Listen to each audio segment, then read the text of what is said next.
Je viens de découvrir sur l'App Store une petite application qui s'appelle Clear et qui coûte 1,79 € et qui permet de gérer les listes de choses à faire, to-do list en anglais.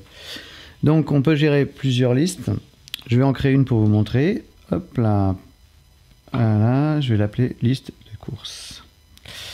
Au pluriel, terminé. Donc, je viens dans la liste des courses. Là, je retourne sur ma liste vierge. On a une petite citation d'un Américain qu'on connaît tous. Donc là, je vais créer mon premier article, enfin ma première chose à faire. Donc, je voudrais acheter du sucre. Terminé. Je crée un autre. Je tire vers le bas. Donc, c'est une application sans bouton. Il n'y a aucun bouton. Il n'y a que de la gestuelle. Donc, c'est un peu difficile au départ. Il faut un peu apprendre. C'est un peu comme apprendre à jouer du piano.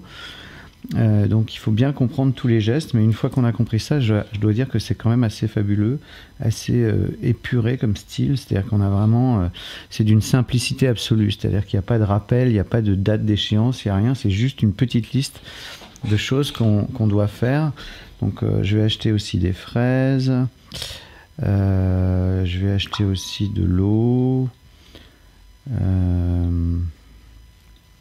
vais acheter des fruits, enfin bref, on s'en fout. Donc, j'ai plusieurs listes. Donc, je peux me balader d'une liste à l'autre, de gauche à droite. Voilà, ça c'est sympa. Maintenant, j'ai acheté du sucre ou j'ai acheté de l'eau. Je prends le truc, je clique sur eau et soit je vais à gauche et je l'efface, soit je vais à droite et je l'ai fait. Donc là, je peux avoir la liste de ce que j'ai fait. Ensuite, si je tire dans l'autre sens vers le haut, il me propose d'effacer ce que j'ai fait. Voilà. Donc là, j'ai nettoyé ma page. Et si je secoue l'iPhone, il me propose d'annuler ce que je viens de faire. Voilà. Donc ce qui est très sympa, c'est la navigation. Donc comme je disais, gauche, droite, on va d'une liste à l'autre. Ici, quand on prend chaque item en anglais, gauche ou droite, on efface ou on l'a fait. Et ensuite, on a une espèce de navigation en profondeur, c'est-à-dire que si je slide vers le bas, en appuyant longtemps, je tombe sur le répertoire de mes listes, et je reviens encore un cran en dessous, et là je retrouve les thèmes, les réglages, etc. etc. Donc, je reviens, et je choisis une liste.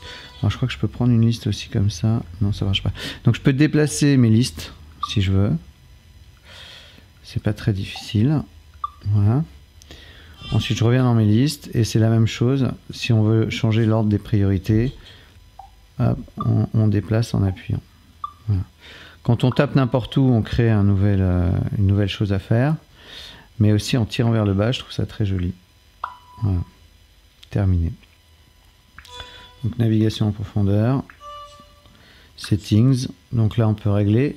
Alors iCloud, ça veut dire qu'on a une application aussi pour le Mac, et donc ça se synchronise avec l'application du Mac, ce qui est quand même pas mal. Là rien à voir, hop, je reviens en arrière, hop, voilà. Donc gauche-droite, mes petites listes, des choses à faire hyper simples. Voilà, 1,79 €. Est-ce que je m'en sers? Ben pas encore. J'ai pas encore réussi vraiment à m'en servir, mais c'est une expérience. C'est une expérience d'avoir une appli comme ça qui est entièrement gérée par les gestes. Voilà, ce sera tout pour aujourd'hui.